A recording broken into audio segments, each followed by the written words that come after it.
Welcome to the College of Wealth podcast, the ultimate financial guide to help you understand your financial stresses and how you can build from it. Your lessons won't be in class, and your projects can either save you or earn you money.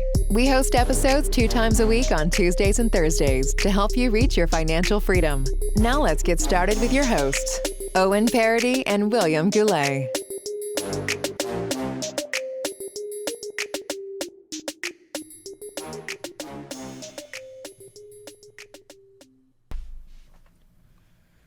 Hello, everyone. Hello, everyone. My name is Owen Paradis. I'm here with my co-host, William Goulet, and we're proud to present to you the College of Wealth podcast. Podcast.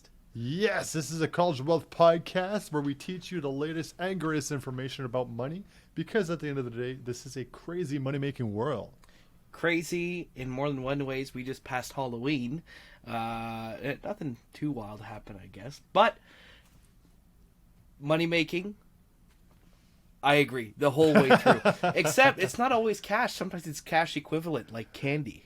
No, I know. I like those references there. That was an interesting episode. It was a lot of fun to do. Yeah. It's going to be really cool to do those types of episodes. Maybe we'll see one coming around the lines in December for Christmas time. Maybe Father Christmas will come by. We'll see. I thought you were going to say Father's Day there, and I'm like, I mean, we got a few holidays before Father's Day here. No, that's not top priority right now.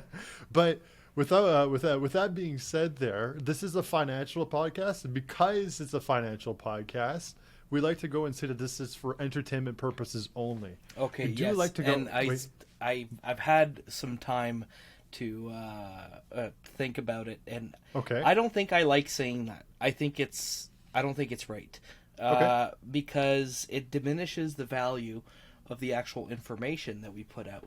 So if we were to want to put out our full value, we should say something like infotainment, where it's like the information and the entertainment portion. And we bring it all together, you see? I like that. So calling it infotainment is what you're saying. Yes. So instead of saying entertainment purposes only, or like it's for infotainment purposes, something like that. Yeah, no, it's good. That's really good, and I like that. And it's true because we're not solely or entertainment. We do like to provide information here at the College of Wealth podcast. And because of that, because we call it infotainment, it's also a bit of an acknowledgement that Will nor myself are not financial advisors by any means here. Certainly not me anyways, Owen. Me either. Me either at all. True. True. But we do have, we did go to business school. We both have a bachelor's degrees in business. We do work in the business industry. I work in finance. Will works in marketing. And also, we have 2 other reasons why we do this podcast, other than the love of podcasting and talking to our awesome listeners. And other than our interest being valid, the Gen Z way. That's a good point. There is 2 other reasons. Some of it is making money, because you know how it is. It's a crazy money-making world. You got to increase that net worth somehow.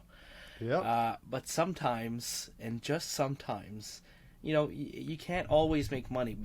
Opportunity isn't always available. Sometimes we love to save money. Money. There we go. And it's true. We do like to make and save money here at the College of Wealth podcast. Something that we have a passion for, obviously, here if we're on episode 134. 35. Is this 135? It sure is. It is 135. Oh my Lord, I am so bad here. But 135 episodes in, absolutely wild to say the least here. But with real proud of us, Owen. Well, we have no shortage here. No, we're like a little bit of a in the background here. I was running a little bit of. I didn't know what to do. I was starting to run dry on ideas, and Will and I had a brainstorming idea just to, within half an hour, literally pumped out another 20 ideas for us here. Honestly. And last episode, too, we were able to think that up. Yes, exactly. We were able to do that brainstorming, or that specialty episode for Monday. It worked out so that brainstorming could not have worked out better for Monday. Honestly, awesome. I was real happy we did it. So Before jumping into episode 135, we got to go and do a little bit of, I always forget what you call it, Will.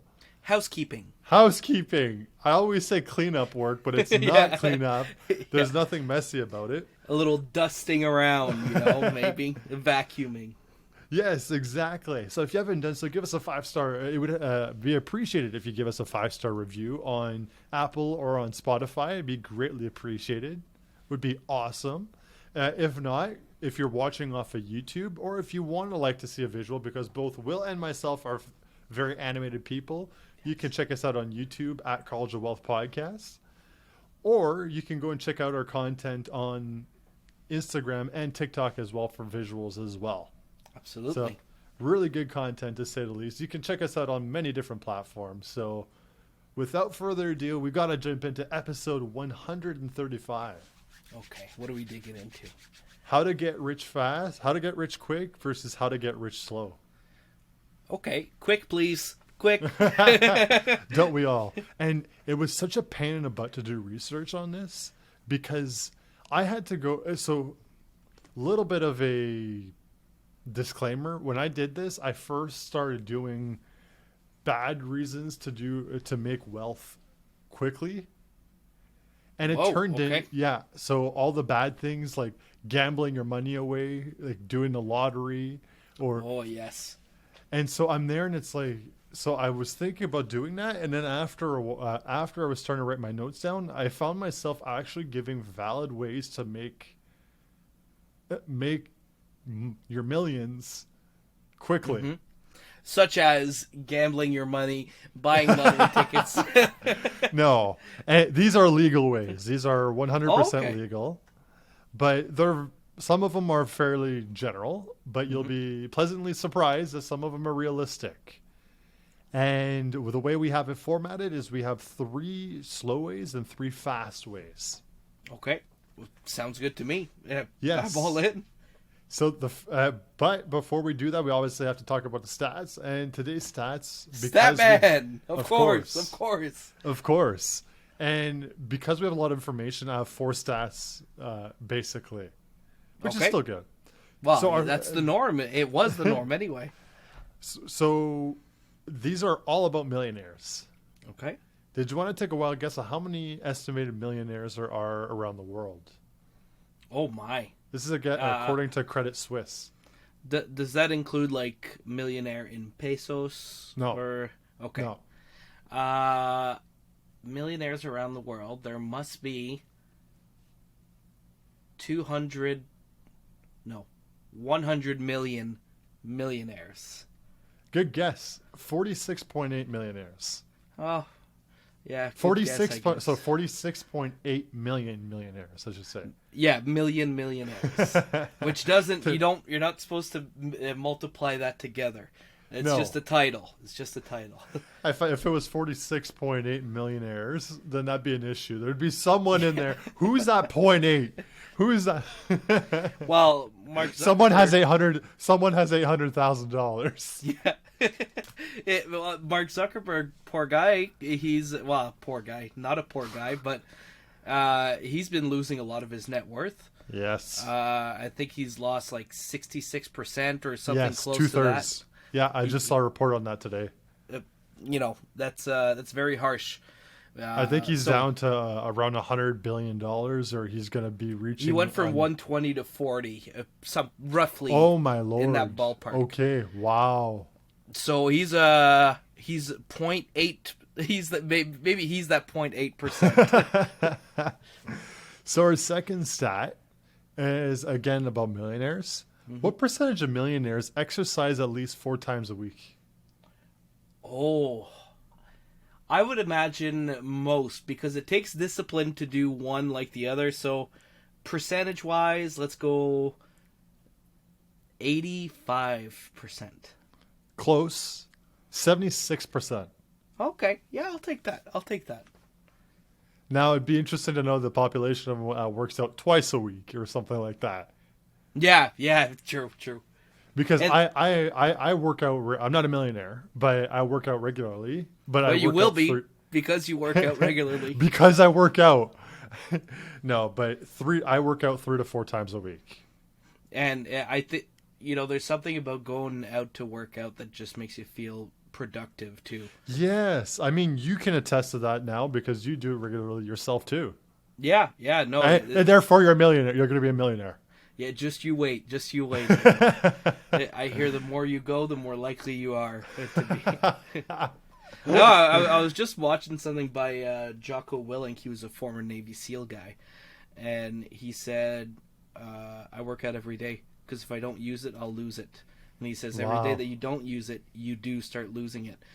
And this was how he was saying to fight against aging. I'm like, that it makes sense. The logic holds up. Yeah. But at the same time, you don't want to overstrain yourself because then you lose it even faster. Yes, exactly. And so our third stat, actually, is, I think we've said this statistic, but we'll see if you remember it. Let's see. What percentage, actually, I'm just going to say it. 80% of millionaires haven't reached their first $1 million until this age. What is that age? 30. 50. 5. Oh, 50. Okay. No, never mind. Close. Well, I remember the perfect example of that is Colonel Sanders. 70. Yeah. In his old age. Same thing with Ray Kroc, McDonald's. Yes. He was just a hustling man trying to sell some milkshake machines for into his 50s. Oh, 50s? yeah. Yeah, I think so. Yeah, for sure. He was, 50s or 60s there. Yeah. And last but not least, this one is a fun fact / stat. Okay. So we were saying that there's 46.8 million millionaires, according to Credit Suisse. By the way, last stat was according to Fidelity. But this current stat here, in the 1900s, there was an estimated how many millionaires? By the year 1900. Okay, there was something like 500,000 millionaires. Divide that by 10. Actually, Really? by 100. There were 5,000 millionaires. Wow. So it's incredible how much we've been able to flatten the gap and create a middle class. And that's what they say some of the best invention of the West is creating a middle class, and the wealth distribution that comes along with it. Mm-hmm. Wow. I like that. It's insane. So now that we have our stats put into place here, we got to talk about our slow and fast moving ways to be making your millions. Okay. Yes. Are we starting with the fast or the slow? The fast. Okay. I'm geared up. I'm ready to go. So the first thing we got to go and talk about is taking more risks. So if you're going to go and make your millions, you're going to have to take a lot of risks. Plain and simple. I don't care what you say or how you want to contest this, but you are going to have to take a lot of risks. And the best way to do that is by starting a business. Yes. Well, if you're really trying to go fast, 500,000 on black might get you to $1 million really quick. I'm just saying. It's true. It is definitely true. But it's an insane risk. Yeah, starting a business is a more reasonable risk to take. Yes, and it doesn't necessarily mean that you're going to be making your millions in year one. No. But it could mean that you can make $1 million within 10 years. Yeah. And that's depending quick. on the bit. It is. Yeah. Because the slow ways are basically can be 10. I'm saying fast is anything longer, like anything shorter than what you would in a typical, or I could say anything quick where your millions could be done before 50 years old. Okay. I would say something like from a starting point, I'd say 15 years and less is fast from a starting point. All right. I think, but I see where you're coming from. Because the alternative is waiting till you're 50, 60, maybe even 70. Yes, exactly. Now, in this case scenario, so because you're starting a business, the best way to go and propel it even faster is to find investors. Oh, true. Find a team, have those connections set in place as quick as possible, and get the right resources set in place when you start off your business. If you're able to get the right people, you're going to be able to go and increase your chances at getting a successful business. Yeah. And the advantage of having an investor can be something like having more product on hand and not having to wait for that lead time to create more product. Or it could be having an employee to cover all your weaknesses or work that you don't like doing, that you're not good at doing. Yes, exactly. And you can find someone who can do it perfectly. Exactly. And that's actually another thing. So if you are going to go and run a business, on the same token, there's going to be money coming in, money coming out all the time. Mm-hmm. But it's important to, like, unless you're getting a professional or anything like that, manage all your money or save it as much, increase your ROI, reinvest as much as you can, watch your taxes and find ways to reduce your taxes. Yeah. Not tax evasion, but legal ways there. Optimize, then, let's say. Optimize is probably the best way. And then work 24/7. The more you work, the more that you're gonna output, I guess. Yes, but there's something to be said about pacing. Well, I'm not saying run it to the ground or anything like that. But if you're if you're having a business, they say the average entrepreneur will put in 80-hour work weeks. Yeah, that makes sense. It's crazy. It's busy, really busy lifestyle. Well, think about it. The average person will start at 9 and finish at 5. If you're an entrepreneur, you'll start at 7:30, 8 o'clock, and you may finish at 7:30, 8 o'clock, 9 o'clock that night. Yeah. And a lot of people just finish their day because while it'd be unreasonable for me to call someone right now, I better lay it to rest for now. Yes, exactly. And this is a bit of a stat here at the same time. 20% of new businesses fail within 2 years. 45% of businesses fail within 5 years. And 65% of businesses fail within 10 years. Wow. I also heard a similar one where it was for every successful business, they created 11 ones that failed. Oh, yes. So it took them 12 businesses to get to the successful one, the crazy successful one, right? I don't have a hard time believing that. So it's a risk that you have to take, and it's significantly bigger than if you decide not to do anything at all or just invest it. I like what you said about reinvesting in your business, because one of the biggest criticisms of Amazon is they don't pay taxes. Well, the reason why they don't pay taxes a lot of times is because they reinvested in their business. Mm-hmm. So while they're doing what they call an operational profit, because they're reinvesting all that money in, they're making a financial loss.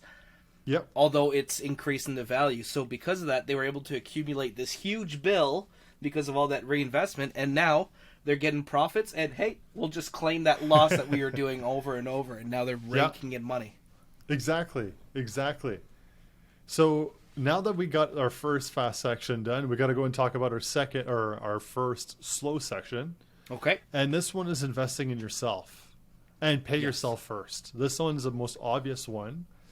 But go to college, go to university, get yourself a degree, get certificates or accreditations, anything of that kind, and to get paid more. You're going to get paid significantly more if you have those types of accreditations. Yeah. Yes, I don't care if you find that college and university is a scam. The workforce believes otherwise. True. It doesn't matter what you think. It's what the workforce thinks of it.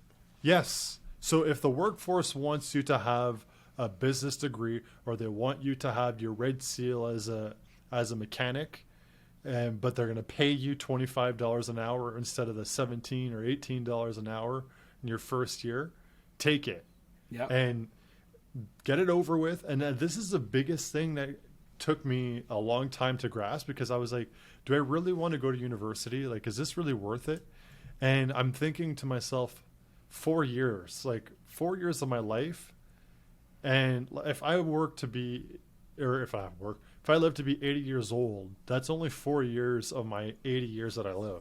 5%. Yep. Yeah. And I'll build friendships. And at the same time, it's really valuable at the same time. Mm-hmm. And so don't let it hinder you. And it's an awesome way, like even after you graduate, to go and grow your accreditations as well to catapult even further your net worth or your value to a company. And let's say for us, going to school and investing in ourselves allows us to get jobs that allow us to create a nest egg. Yep. And from that nest egg, in the future, we may use it to start a business of some sort. Yes. And everything, all the work that we're doing day in and day out, I mean, we're all taking mental notes. We're learning how business operates. What's the best practices of the industry, you know? Yes. Working is not sure. just slaving away for someone else. In some sense, it's an investment in yourself and your own knowledge as well. Yeah. Well, exactly.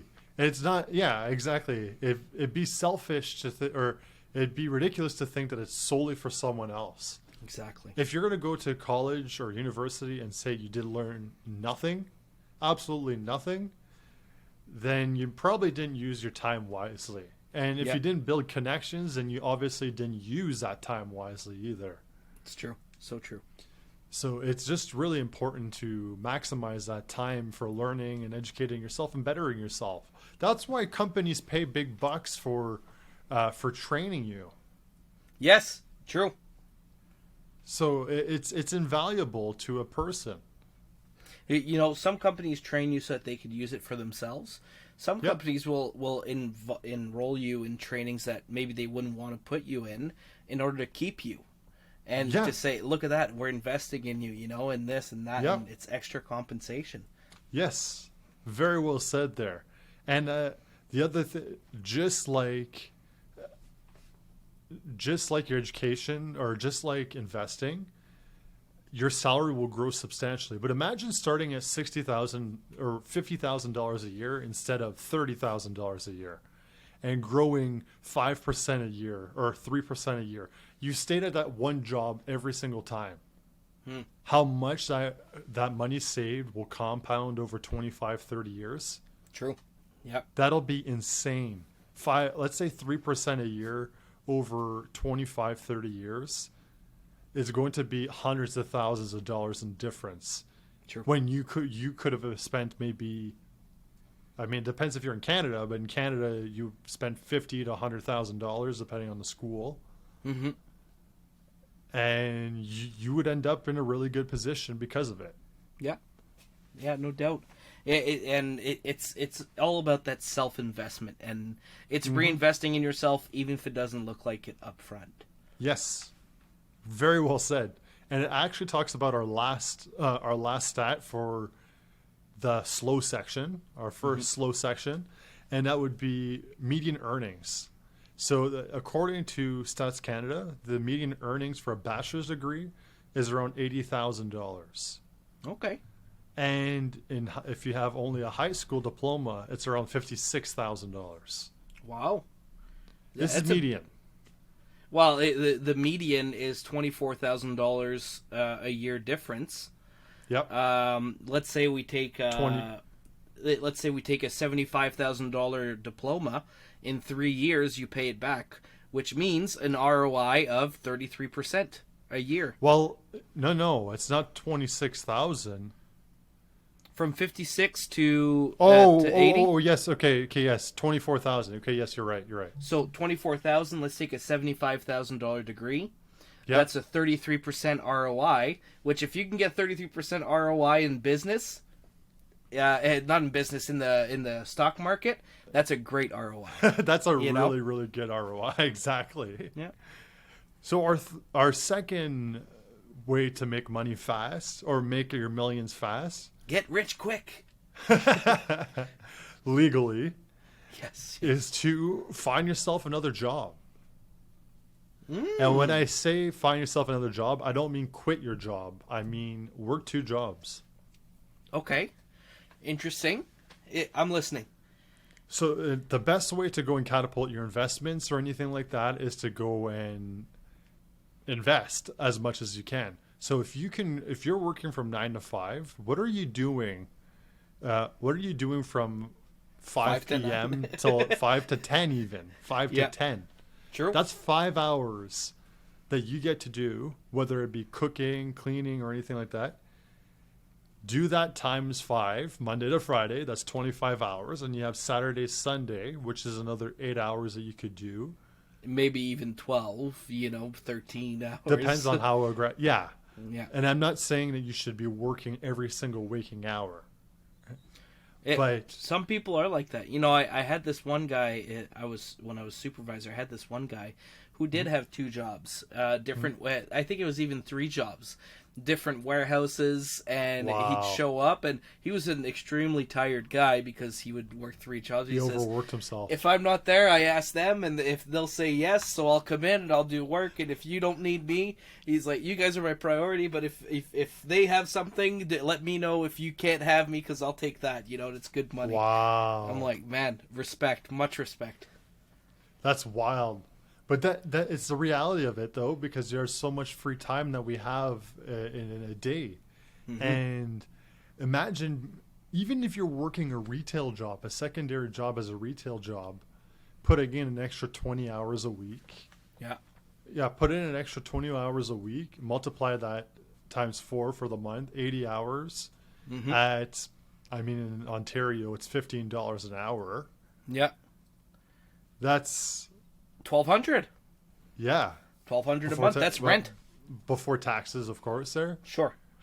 But that shows you exactly how much more just shows you how much you can make extra. So put in an extra $700-800 a month into your investments. That's an extra $8,900-9,600 a year that you can put into your investments.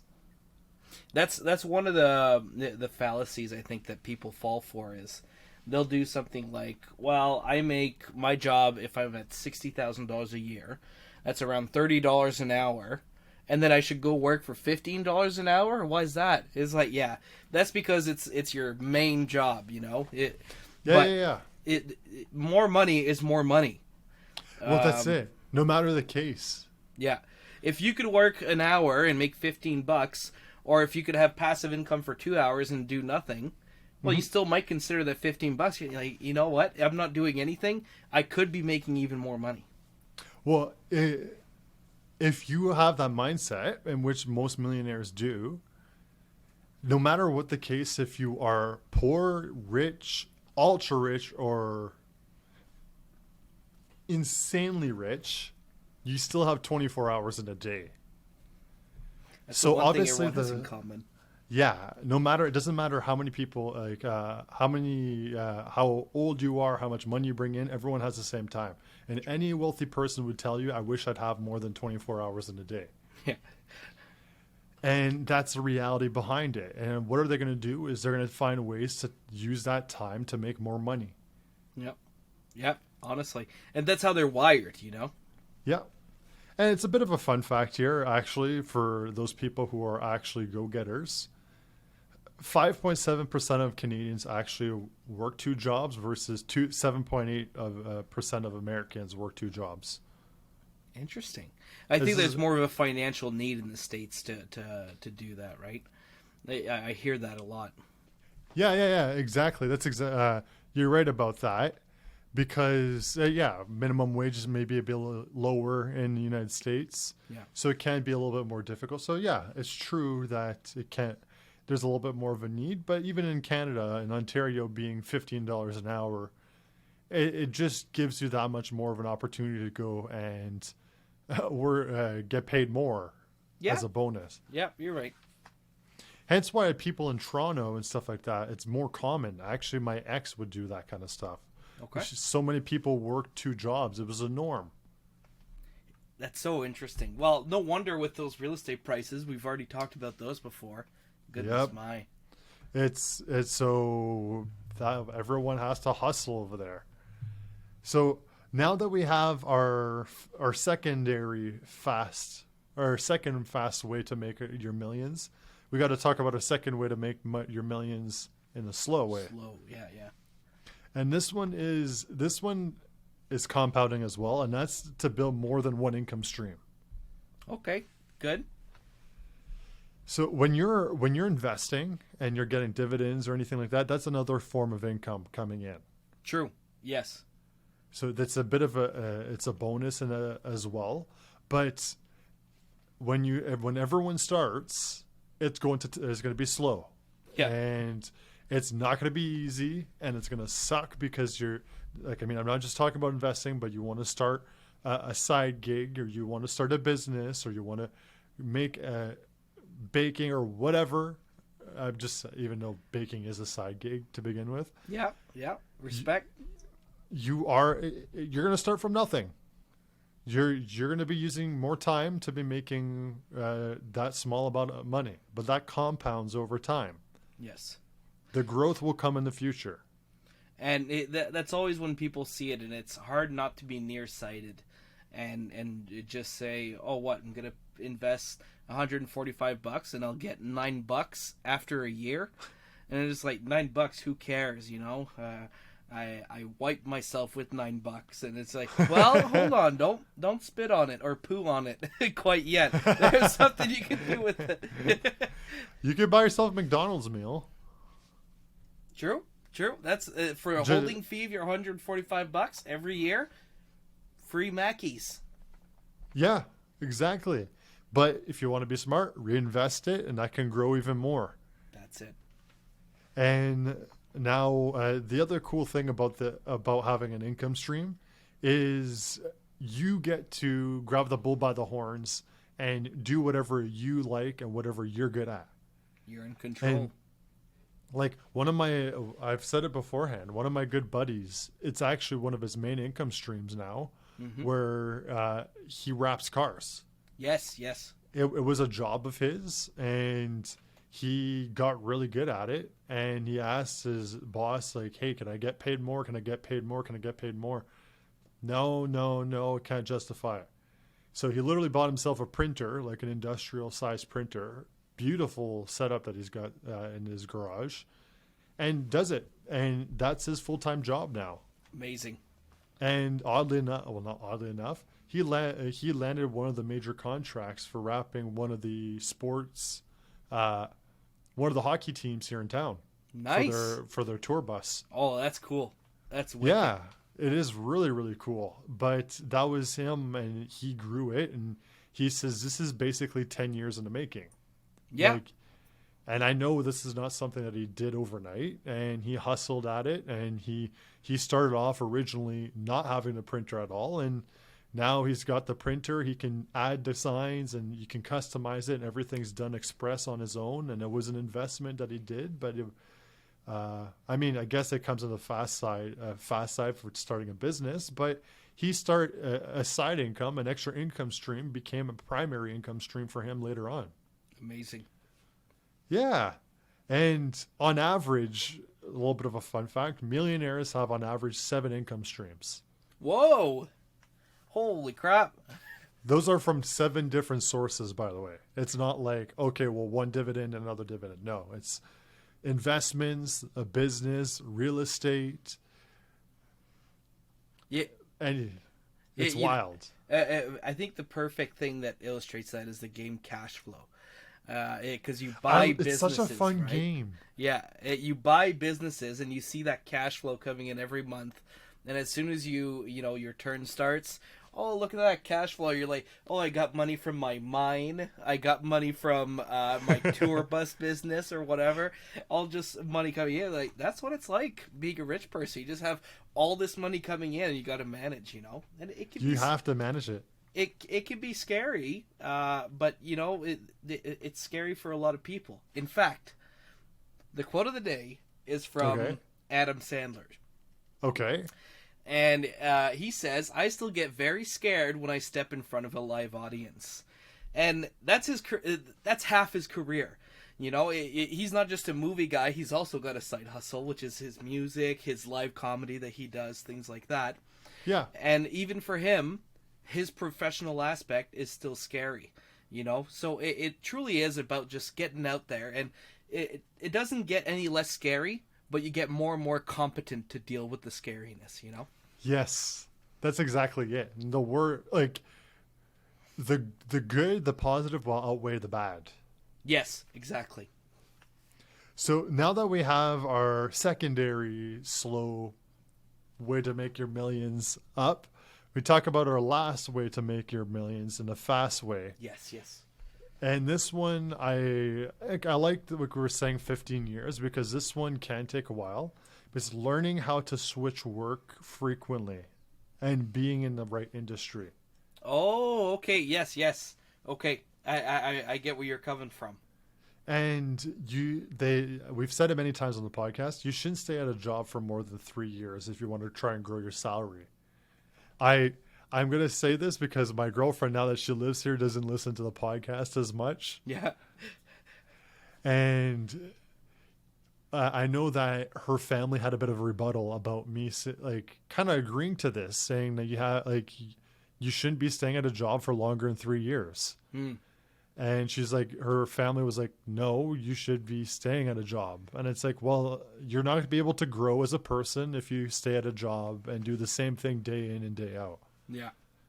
I think it's a good rule of thumb, but it's not an absolute rule, right? No, definitely not. There's multiple things to consider, like what's right ahead of you. If there's a path ahead of you that looks fantastic, well, take the path.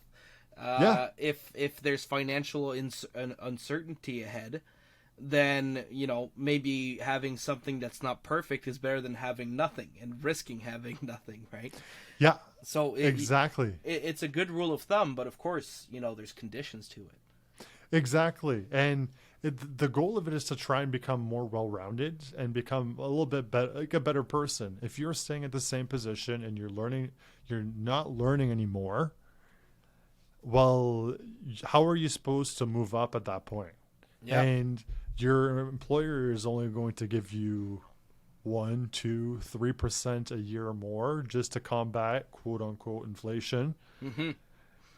But it's not going to get any easier. Or when you're like, actually, I'm just going to say it. The average salary increase when switching a job is approximately 14.8%. That's a pretty good increase. So ask your boss if you can get a 15% salary increase and see what they have to say. Yeah. They'll be falling off their chair a lot of times. Yeah, they're going to say, yeah, no, that's not happening. I liked what you were saying about knowing what industry to be in as well. Yes. A couple years ago would have been fantastic to be in tech. And now all of a sudden, and most recently, if you're a Twitter employee, it's gotten super scary with a 75% layoff. Well, that's the unfortunate side of things, and you got to evaluate what's coming to you. So I know for a fact, like, actually, as wild as it is, my dad and I were talking about gold.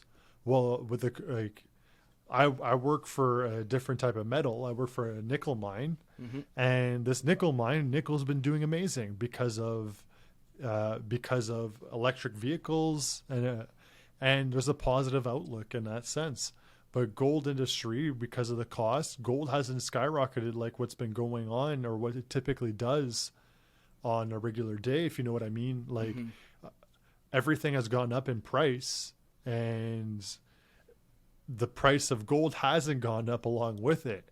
So it has in the past few years, like a crazy amount, but it's already sort of, well, it looks like a cap today, but it's almost looked like a today's cap of what it's supposed to be at. So it's hard to increase it accordingly. Exactly. So then the dollar amount goes down a little bit in that way. I'm not saying that gold mines are bad or anything to work in or anything, but having a good outlook. So maybe the mines would be higher paying than the tech industry right now. Yeah. Or when there's a boom, then typically the tech industry might be good. So imagine just starting at the start of COVID, like right after the layoffs, you start your job and you end up working for 2 years, 3 years during this time for a high paying job and get that skill set or something. They may lay you off for something and then getting into another safer industry. And a lot of times those industries will need people. Yes. But you certainly don't want to be the last one applying to those safe industries. If you're already in times of economic uncertainty and getting rich slow, it could be a good option. Well, getting rich slow is actually our last segment here that we're going to talk about, our third one, and it's to invest in real estate. Classic. Yep. It's I'm gonna say invest in real estate in the BRRRR strategy. So buy, renovate, rent, refinance, and then some people will go and say repeat as well. Or sell, refinance. Or sell. Yeah. And you can become very quickly a millionaire in real estate. But the interesting thing is, asset-wise, you may be a millionaire, but how much you own is a different story as well. Yes. Okay. So yeah, it's like, okay, I can buy 3 different properties. Well, okay, well, I have $1 million worth of assets. I'm a millionaire. Well, you only really own like $50,000 to $100,000 worth of assets right now. You're not really a millionaire. Yeah, portfolio does not equal net worth. No, exactly. So, and it's actually the most common way for millionaires to become millionaires. I remember that. Yeah. I think what would we say, 75%? Yeah, some crazy amount I think it might have been even up to 80. That's how they became millionaires, is through real estate. It's a proven, sustained way to get rich. 90% of millionaires built their fortune through real estate. There we go. Oh my goodness, that's so crazy. Yeah, but it makes sense, right? It's physical space. Everyone needs physical space. Exactly. And that's the awesome part about this. Like, I mean, for people who are investing in real estate, is that especially in Canada and the United States, there are more people immigrating than there are people emigrating. Yes.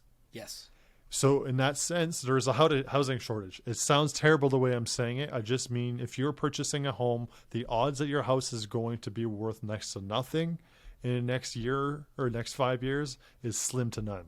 Unless you're either in a hurricane zone or uninsurable or maybe contaminated or structural issues. Yes. Actually, oddly enough, there's a house that I've seen on the market here that's been on the market for close to 200 days. And then I noticed on the side of an image, the sink that said, "Do not run water not safe." It's like, ooh, that's not good. That's scary. That's scary for sure. So, yeah, and the last good thing about buying real estate is that it's basically a hedge against inflation. And the coolest thing is if it's income producing, there's not going to be a shortage of renters. Typically in trying times, rent actually goes up because there's more of a demand. The only weird thing was commercial real estate. With COVID, all of a sudden commercial real estate was thrown up in the air. What's going to happen? Is it going to be work from home only? Are these places going to be able to rent? But you know who was safe? People who owned apartments. They're saying, okay, well, now it's more apartment time for me. All of a sudden, maybe 2-bedroom or larger bedrooms became more attractive because of home offices. Exactly. Very well said. And that's basically the sum up of how to get rich fast versus how to get rich slow. Two different things, different mindsets. A lot more risk in some of them, but a lot more, they both have different ways of doing it. 99.9% of our listeners want to get rich. That we don't know exactly the split, though, of who wants to get rich slow versus who wants to take more risks. Yes. So there's a little something for everyone this episode. So nice. It's true. So with that being said, my name is Owen Paradis. I'm here with my co-host, William Goulet, and we're proud to present to you the College of Wealth Podcast.